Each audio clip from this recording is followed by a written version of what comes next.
Welcome to episode 1 of Horrorigins, a podcast that examines the firsts in horror literature.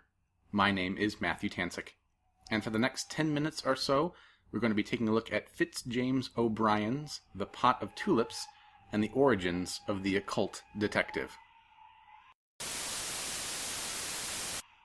So let's begin. What the heck is an occult detective? Well, typically it's a character that is doing the investigation in a genre of fiction that is a fusion between the standard detective story and one that incorporates supernatural elements. There's some gray area here, but typically I found that the occult detective is a character that applies a bit of the scientific method to a problem that typically defies a scientific explanation, and through an internal logic of the story is able to deduce what is actually going on and makes an attempt at solving things. And in the case of the Pot of Tulips, in particular, we get that, which is why it's considered the first occult detective story. So who wrote it? Well, the author's name is Fitz James O'Brien, and the oddly named story is, as I've mentioned, the Pot of Tulips. O'Brien, as you might have guessed, was of Irish heritage, having been born in Cork and grew up in Limerick. He attended the University of Dublin, and although I can't confirm it, may have at one time been part of the British Army. In the early 1850s, he immigrated to the United States, and it's at this point in his life, when he came to the United States, he began really focusing on his literary career, and out of that career we get the birth of the occult detective. He got his foot in the door at a couple of publishing companies in New York, then he got noticed by a much larger and lucrative Harper's Magazine in 1853, for which he contributed more than 60 articles in prose and verse, and it's where we find this particularly interesting story, The Pot of Tulips. But before we dive into the story, I think it would be helpful to get a snapshot of what the world was like at the time, to give us a better impression of what it would have been like for people who picked up the magazine and were to read the story for the first time. So let's take a look at the context. The world leading up to this moment, while no doubt following the alluring perfume of science and rationalism, was also a place already steeped in the ideas of the supernatural. Folklore, which has been with humanity since we had language, probably, was suddenly put under the scrutiny of the scientific method in wholly new and exciting ways. And anything science could not explain was even more fascinating and mysterious. The zeitgeist was already charged with the phenomenon of the Fox sisters, and the rise of the modern spiritualist movement, the Fox sisters being some of the first widely popularized spiritual mediums as we know them. But there was a divide.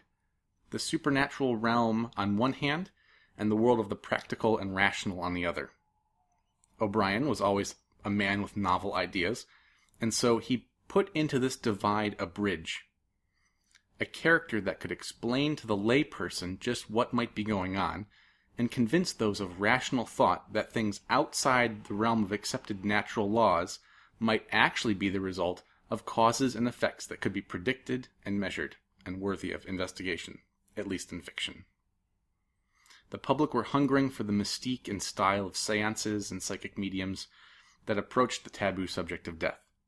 O'Brien, too, I think, was clearly at least intrigued by all of this stuff, as we see in his knowledge of the pseudoscientific theories he puts into the story, and references to the symbolism of those he depicts as communicating from beyond the veil.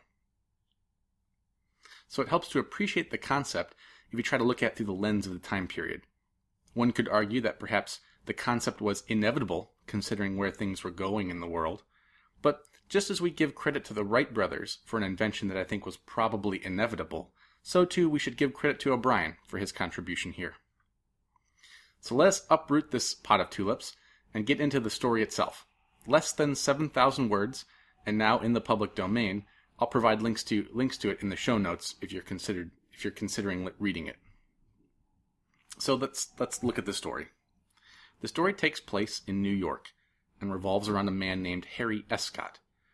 While he does not proclaim outright to be some sort of occult detective in the story, as you read it, you become more and more aware that he is in fact more knowledgeable about the subject than you would be as a reader, and certainly more knowledgeable than his friend Jasper, who accompanies him throughout the story, and is the regular Joe stand-in that we can relate to, and more importantly, allows the main character to explain things to. Harry, on 2 or 3 occasions, references other cases of supernatural events that he has looked into personally, and while he himself has not experienced anything supernatural throughout the course of his own life, he's well prepared for it when the events do happen to him here in this story. Upon feeling an unexpected cool breeze on his face, the first night he stays in the home, Harry tells us the following, which is a quote from the story. I had devoted much time to the investigation of what are popularly called supernatural matters, by those who have not reflected or examined sufficiently to discover that none of these apparent miracles are supernatural, but all, however singular, directly dependent on certain natural laws. I became increasingly convinced, therefore, as I sat up in my bed peering into the dim recesses of my chamber, that this mysterious wind was the effect or forerunner of a supernatural visitation, and I, mentally determined to investigate it as it developed itself with a philosophical calmness. So there we have it. In those 2 sentences, we get 2 huge defining characteristics of the occult detective. 1, that he is pre-armed with knowledge about such things, and 2, that supernatural events are an expression of natural laws, which, if armed with a steady head, can be unpacked if you just know how to. The character goes on to give some citations of past chronicled events, and O'Brien further fleshes out the larger world that is informing his protagonist.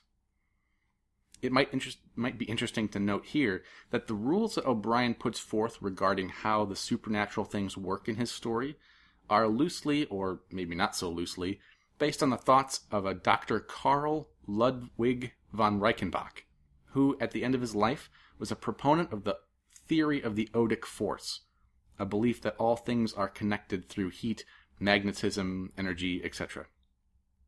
And I'll put some links to that in the show post. It's a concept that, if not outrightly named, comes up a lot in this type of material. Through interaction and deduction, the meaning behind the spirits is puzzled out, and the mystery of the old Van Coren home is solved in the story. I thought it was a satisfying ending to the story, and after reading it, I had hoped that this might have been the starting point for a whole series involving Harry Escott, the main character. But sadly, no. This is just a one-off. But what did the rest of the world think?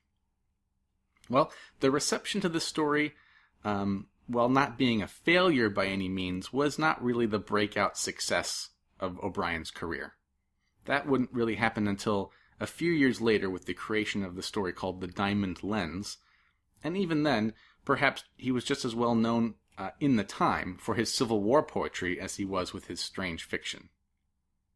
But the idea of the protagonist, steeped in occult knowledge, trying to solve the unexplainable using traditional detective methods, is something that would ripple out from this story in major ways for the next 166 years. So let's look at the legacy. What happened in those 166 years? Well, you can hardly shake a stick at the amount of material produced that is derivative, or at least inspired by, the occult detective archetype. From classic characters like William Hope Hodgson's Thomas Carnacki, or Bram Stoker's Dr. Van Helsing, all the way through incarnations like the Ghostbusters or Hellblazer's John Constantine. And perhaps O'Brien's primogeniture of this concept isn't its best incarnation, but the first of anything rarely is its best form.